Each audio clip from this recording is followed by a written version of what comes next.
Salut à toi dans cette nouvelle vidéo où, comme je te l'ai dit la semaine dernière, on va parler panneaux solaires.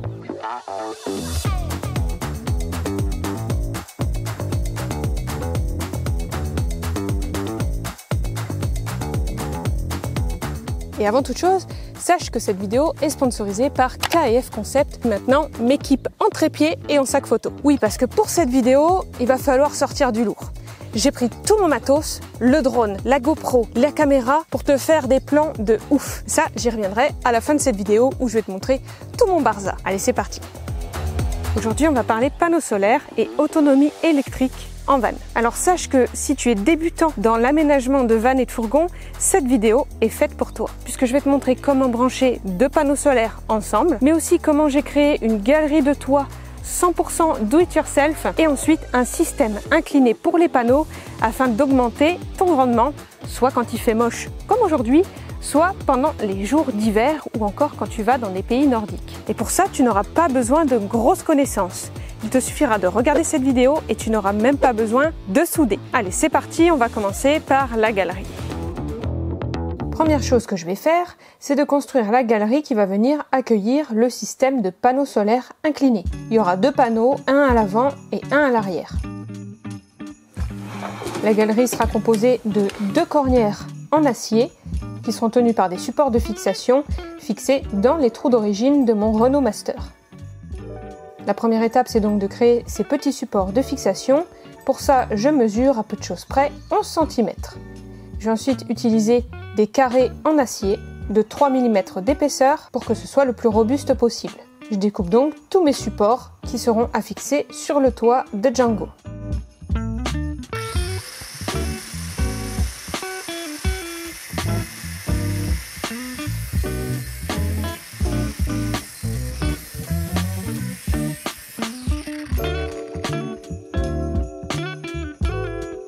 Une fois que ces petits morceaux de 11 cm de longueur sont découpés, je les recouvre d'anti-rouille et ensuite d'une peinture, là aussi anti-rouille.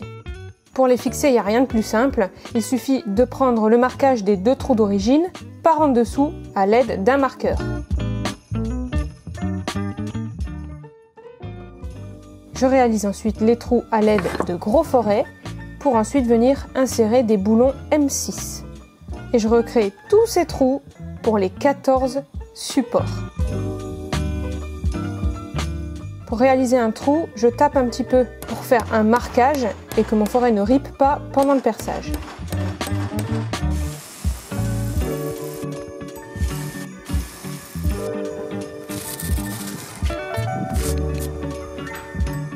Une fois tous les supports créés, je les dégraisse à l'alcool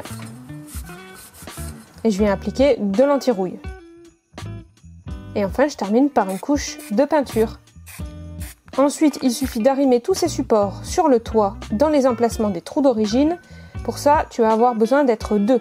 Un sur le toit et un à l'intérieur du camion. Je vais mettre des boulons par le haut et ensuite à l'intérieur du camion, il va y avoir une rondelle puis un écrou-frein, ce qui évite que la vis ne se desserre au cours du temps avec les vibrations du camion. Je travaille de nuit, il est 9 h du soir, on essaie de ne pas faire de bruit. Parce qu'en fait la tôle du toit elle était trop chaude la journée. T'es obligé d'attendre le soir pour que le sika il évite de cuire. Et le matin ça monte trop vite en chaleur. Donc du coup t'es obligé de faire ça le soir, la nuit, quand tu fais ça en été. Les étapes sont ensuite les suivantes. La personne sur le toit fait un joint de sika au niveau des deux trous d'origine pour assurer l'étanchéité au cours du temps. Elle dépose le support créé dans les deux trous en faisant dépasser les boulons. Là, tu vois que le joint ressort bien. Et ensuite, la personne à l'intérieur va déposer la rondelle, puis ensuite l'écrou-frein. Tu peux tenir la vis là? En terminant par visser. Et c'est là que c'est important d'être à deux, puisque celui sur le toit va tenir le boulon par en haut et celui qui est à l'intérieur du van va visser. Avant de terminer le vissage, la personne sur le toit va devoir vérifier que le support est bien équidistant aux deux bouts. Elle est bien alignée? Une fois vérifié, tu peux serrer à fond. Voilà, tous les supports sont installés, vissés et collés. Maintenant, il va falloir s'attaquer aux cornières qui vont constituer la galerie de toit. Pour ça, rien de plus simple, j'utilise des cornières en acier de 3 mm de dimension 3 par 3. Alors tu te dis, oulala, de l'acier, c'est super lourd. Sache que la galerie de toit que j'ai créée avec les structures inclinées des panneaux ne pèse pas plus de 20 kg. Eh oui, c'est bien loin des 40 ou 50 kg d'une galerie d'origine d'un Renault Master. Donc là encore, j'ai gagné beaucoup de poids. Pour les cornières, attention, si tu as comme moi des joints sur le toit, il va falloir évider un petit peu les cornières. Et ensuite, il suffira juste de prendre le marquage pour réaliser les trous sur les cornières pour les fixer au support qu'on a créé. Pour percer, petite astuce, tu commences par un petit foret et tu termines par un foret plus gros.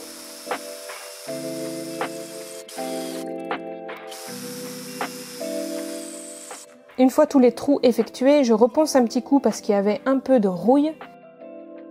Je dégraisse et je peins par une peinture anti-rouille pour venir protéger l'acier parce que ça rouille très vite. Ensuite, pour fixer les cornières au support de fixation, je mets 2 boulons tête à l'envers. La petite astuce ici, c'est de mettre des tissus pour éviter que le boulon ne ressorte par en dessous pendant que je dépose les cornières.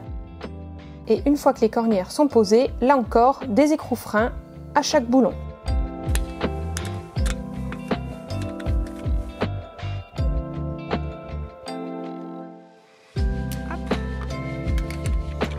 Une fois le tout vissé, ça y est, j'ai ma galerie do it yourself de construite. Je vais pouvoir m'attaquer aux barres des panneaux solaires. Et ce que je ne t'avais pas montré, c'est que pour évider, là tu prends typiquement la meuleuse, ce qui permet de faire des petites encoches là où tes barres descendraient trop au niveau des joints.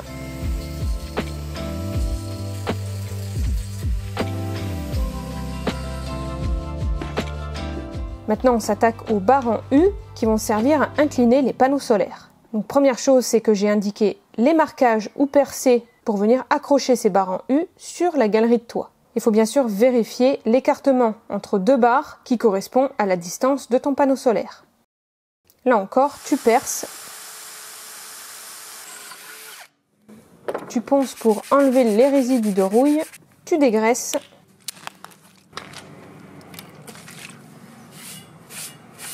Et on termine par de la peinture pour protéger les barres.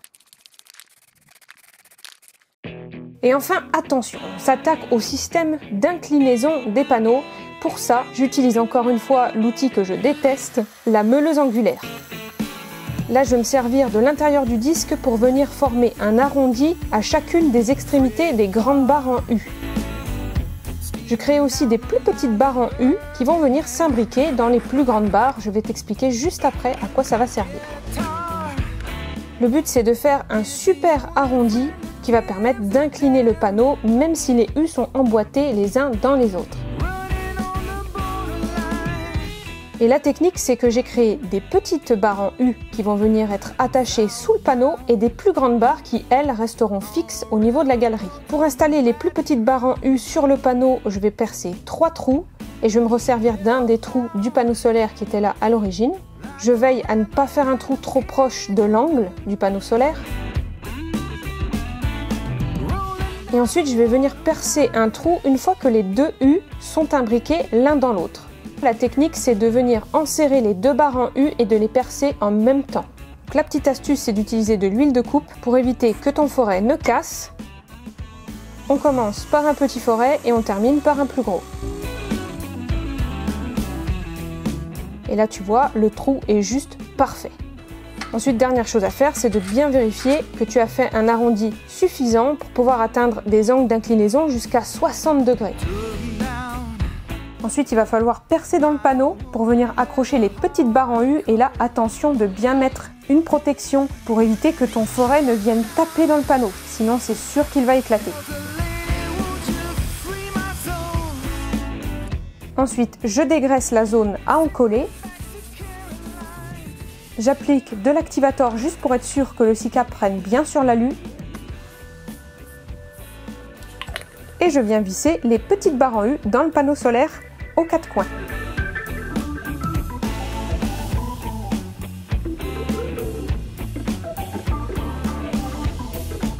Je te conseille de faire tes arrondis de petites barres en U côté connexion des panneaux solaires. Ainsi, l'inclinaison sera minimale au niveau des branchements. Ensuite, il va falloir monter le panneau solaire sur le toit et pour ça, je ne peux que t'en conseiller de protéger les barres pour éviter que ça ne raye la peinture de ta carrosserie. Et là, on a forcément dû arrêter quelqu'un dans la rue pour pouvoir nous aider à monter le panneau parce qu'il pesait un petit peu son poids. merci à ce gentil monsieur. Ensuite, il me reste à fixer les plus grandes barres en U au niveau de la galerie. Bon, là, t'as compris, hein, c'est encore des trous à faire. Un petit coup de bombe anti-rouille et ensuite je visse tout ça et je peux enfin mettre en place le panneau incliné.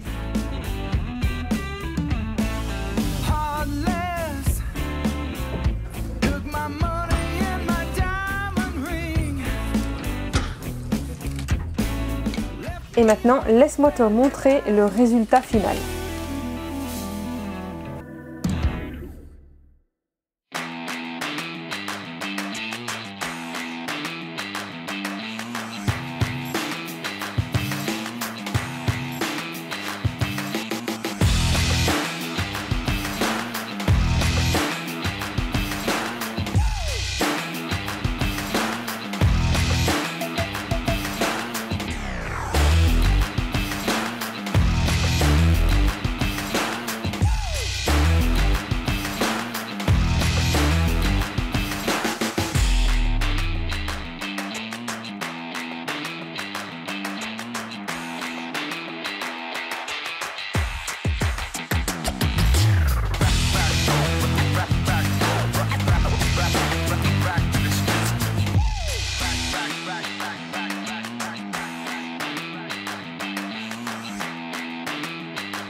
Pour brancher les panneaux solaires, tu as vu, j'en ai deux.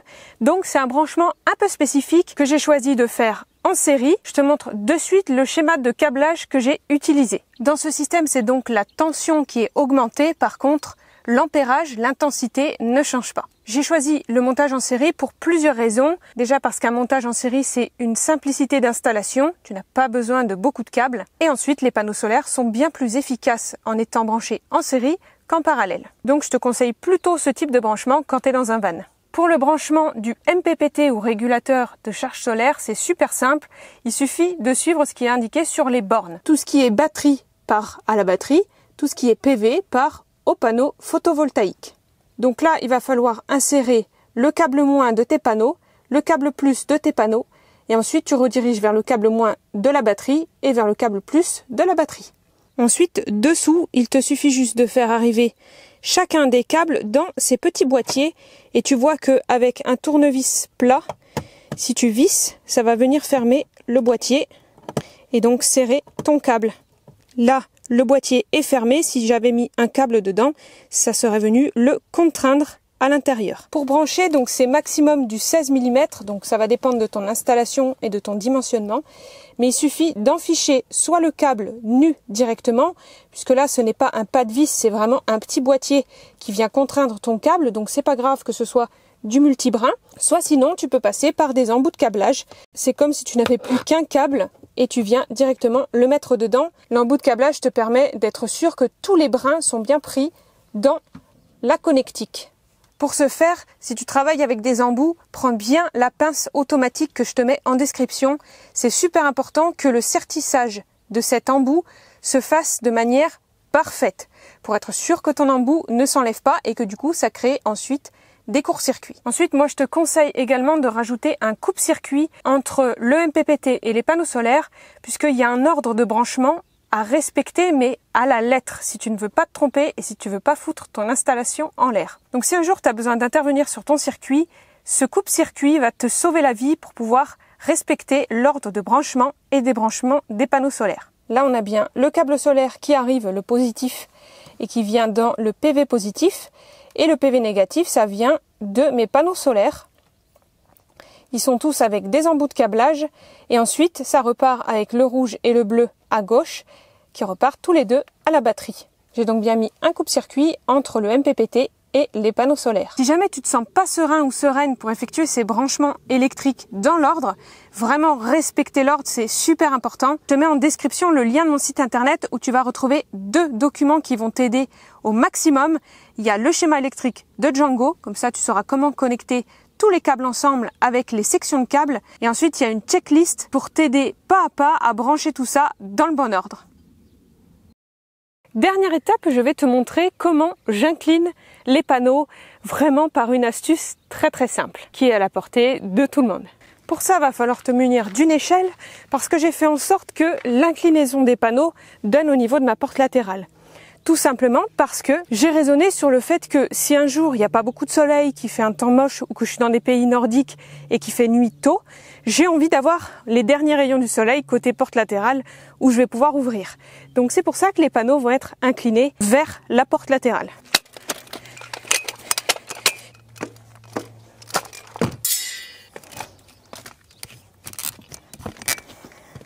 La première chose à faire, c'est que sur le panneau à l'avant, j'ai mis des petits systèmes de loquet. Il suffit juste que je le détache. Il y en a un sur l'arrière et un sur l'avant. C'est vraiment pour un mécanisme de sécurité et être sûr que le panneau ne s'arrache pas avec la force du vent. Une fois qu'il est détaché vers le centre, il suffit juste que je détache ce côté-là du panneau pour pouvoir ensuite l'incliner. Pour ça, rien de plus simple, j'ai mis des petits papillons. Donc il suffit juste que je dévisse le papillon. Ça prend en soi 10 secondes. J'enlève la vis. Je fais la même chose de l'autre côté et ensuite le panneau est détaché, je vais pouvoir le soulever et l'incliner. Donc là, comme tu le vois, je peux vraiment le soulever très très haut. Il peut s'incliner jusqu'à 60 degrés, ce qui est énorme en soi. Et maintenant, pour pouvoir éviter de le tenir dans ma main, je vais tout simplement utiliser ce type de barre. C'est des barres avec des trous comme ceci, avec vraiment beaucoup de positions possible, de sorte à ce que je puisse l'incliner exactement au bon angle.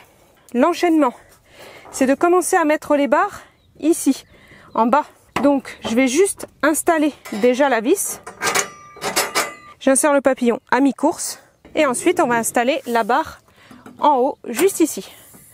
Bon, là, pour les besoins, j'ai pas forcément besoin de te montrer que je peux vraiment aller très très en haut. Je peux atteindre les 60 degrés d'inclinaison. Là, on va se mettre à peu de choses près à 45. Je viens serrer le mécanisme. Je viens resserrer en bas, puisque ça s'est un petit peu relâché. Hop! Et on vient serrer au max. Et j'utilise une entretoise parce que tout simplement ici, la barre ne peut tout simplement pas venir se coller au panneau solaire, étant donné que j'ai un petit trou ici de panneau, qui est en fait juste lié à mon mécanisme que j'ai construit. Donc je mets une entretoise là. Ça me permet ainsi de bien plaquer ma barre. Si besoin, tu peux en mettre 2, c'est encore mieux.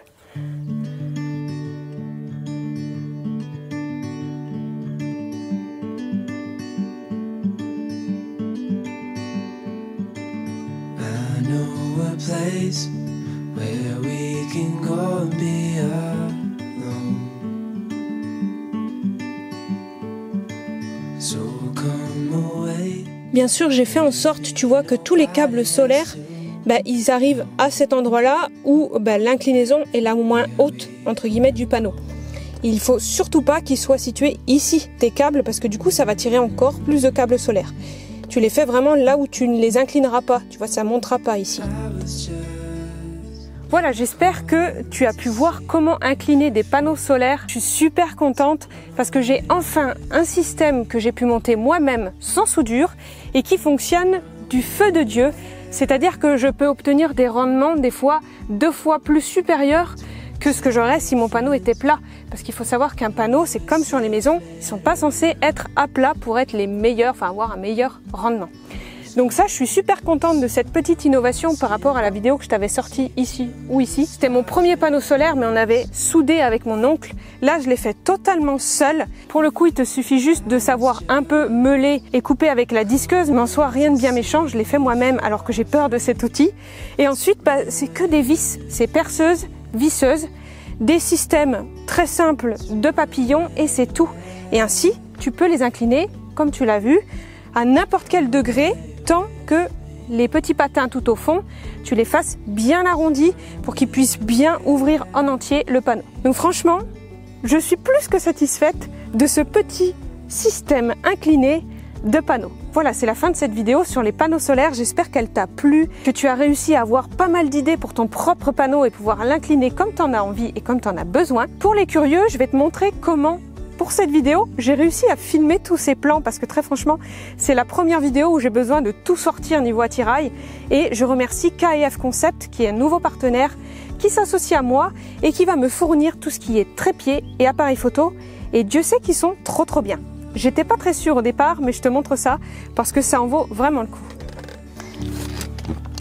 Oh. Ah. Je vais te le présenter parce que ça peut aussi t'intéresser si tu pars en voyage. Et tout ce qui est sac d'appareil photo, parce que là aussi, à ma grande surprise, c'est juste génial et maintenant je l'ai adopté. À l'intérieur du sac, tu vois, tu trouves tout un tas d'organisateurs. Donc moi je l'ai organisé comme ça parce que j'ai énormément d'objectifs. J'ai quand même mon zoom. Ensuite j'ai ma petite chiffonnette. J'ai des packs de lentilles. J'ai mon micro comme ça Canon. J'ai encore 2 objectifs. Là je mets ma caméra et mes batteries. Sachant que tu as des petites poches pour les batteries. Ensuite je mets mon micro cravate. Bref, il y a tout un tas de choses. Et ensuite je peux même mettre mon 14 pouces en Mac juste ici. Il est vraiment hyper adapté, hyper compact. Ensuite, il se ferme comme ceci. Sur le devant, je peux accrocher le trépied. Tu as accès à une poche ici où moi je stocke toutes les affaires de GoPro. Hop. Tu vois, le fond est là. Et ensuite, tu peux glisser ta gourde sur le côté. J'avais un petit peu peur parce que je me disais, il est vraiment petit quand même. Mais au final, pas du tout. Il est super génial. Donc si tu cherches un bon sac photo, pas très cher, franchement, vas-y, les yeux fermés, c'est vraiment de la qualité. Tu as même les petits mousquetons ici pour fermer et le mettre en mode backpack. Alors pour filmer, normalement, tu le sais, je filme avec mon réflexe Lumix GH5. Franchement, c'est une super caméra avec mon nouveau micro DJI. J'en suis super contente, mais du coup, ça veut dire forcément prendre un trépied.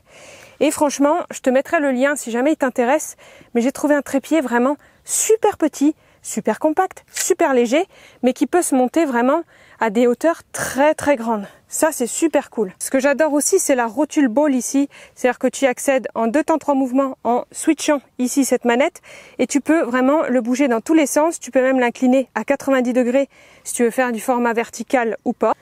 Ensuite, ce que j'ai bien aimé et que je connaissais pas, c'est que tu as un monopode. C'est-à-dire que tu peux détacher celui-là et celui-là et ne garder qu'un monopode que tu mets au niveau de ta caméra pour faire un énorme pied juste ici.